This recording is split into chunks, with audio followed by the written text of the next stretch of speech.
पाकिस्तान में large scale manufacturing तकरीबन 6.6% से बढ़ी है पिछले साल के मुकाबले में। क्या ये नंबर सही है? क्या पाकिस्तान की मईशत बढ़ रही है? आज बात करते हैं ज़रा इस पे। लार्ज स्केल मैन्युफैक्चरिंग यानी बड़े पैमाने पर जो सनतें काम करती हैं और जो चीज़ें बनाती हैं और चीज़ें हम एक्सपोर्ट करते हैं, उन चीज़ों के ज़रिए पाकिस्तान में डॉलर्स आते हैं, जिनमें ऑटोमोबाइल सेक्टर, जिसमें सीमेंट सेक्टर, जिसके अंदर हमारी फार्मास्यूटिकल कंपनीज, इसी तरह से पेपर बनाने वाली कंपनीज, ये तमाम लार्ज स्केल मैन्युफैक्चरिंग है, बड़े पैमाने पर काम करने वाली ये सनतें पाकिस्तान की जीडीपी का 80% है। यानी तकरीबन पाकिस्तान के अगर जीडीपी को 4 हिस्सों में डिवाइड करें तो 3 हिस्से लार्ज स्केल मैन्युफैक्चरिंग ही प्रोड्यूस करती है। लार्ज स्केल मैन्युफैक्चरिंग के माहाना नंबर्स की ही बात की जाए तो 3.95% से सितंबर के मुकाबले में अक्टूबर ने लार्ज स्केल मैन्युफैक्चरिंग ने इंप्रूवमेंट दिखाई है। अगर सेक्टर वाइज बात करें तो मिनरल्स जो है वो तकरीबन 23% से इंक्रीज हुए, फार्मास्यूटिकल्स ने तकरीबन 13.25% से इंक्रीज हुआ। इसी तरह से सीमेंट की जो सेल है इस वक्त पाकिस्तान में रिकॉर्ड हाई है। तकरीबन अगर कंस्ट्रक्शन इंडस्ट्री की बात की जाए तो कंस्ट्रक्शन इंडस्ट्री में इस्तेमाल होने वाले सरिये ने 30% से ग्रो किया है। 5.46% से जुलाई से अक्टूबर के 4 माह में लार्ज स्केल मैन्युफैक्चरिंग ने इंप्रूवमेंट दिखाई है और ग्रो किया है। इसी तरह से 12% या फिर 22.99 ट्रिलियन है जो कि एक्सपेक्टेड है increase in the large scale manufacturing. अब इनकी वजह क्या है? इस तमाम लार्ज स्केल मैन्युफैक्चरिंग के इंक्रीज की वजह यह है कि सबसे पहले पाकिस्तान में लो इंटरेस्ट रेट है इस वक्त।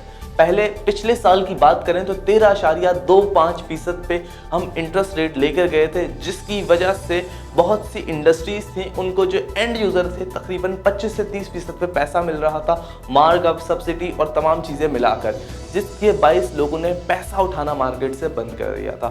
इसी तरह से दूसरी वजह है एक्सचेंज रेट, जो कि बहुत स्टेबल है। एक्सचेंज रेट चाहे ज़्यादा हो या कम हो, इस पे बात की जा सकती है, इस पे डिबेट हो सकती है कि इसे कम होना चाहिए या ज़्यादा होना चाहिए, लेकिन अगर एक्सचेंज रेट स्टेबल ना हो, मसलन आज अगर आपको कीमत डॉलर की मिल रही है 150 रुपये और आपको 2 घंटे बाद पता चले कि डॉलर की कीमत हो गई है 155 रुपये, यानी 2 से 3 घंटे के अंदर डॉलर की कीमत में 5 से 3 रुपये की फ्लक्चुएशन नजर आए, तो इसके बाद आप जो कि इन्वेस्टर हैं पैसा नहीं लगाएंगे उस चीज़ के अंदर, किसी भी चीज़ के अंदर।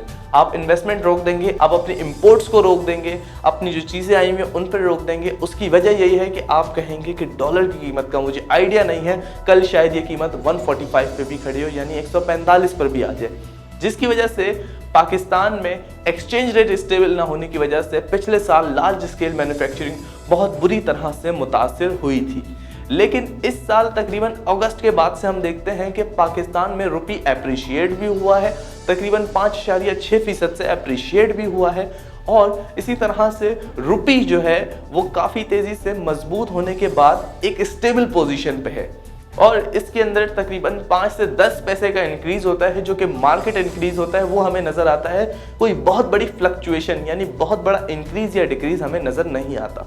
Last but not the least, cheap energy prices, या ये कहें सस्ते दामों लोगों को एनर्जी मिल रही है, बिजली मिल रही है, गैस मिल रही है, इंसेंटिव्स मिले हुए हैं, जिसकी वजह से लार्ज स्केल मैन्युफैक्चरिंग काफ़ी तेज़ी से ग्रो कर रही है।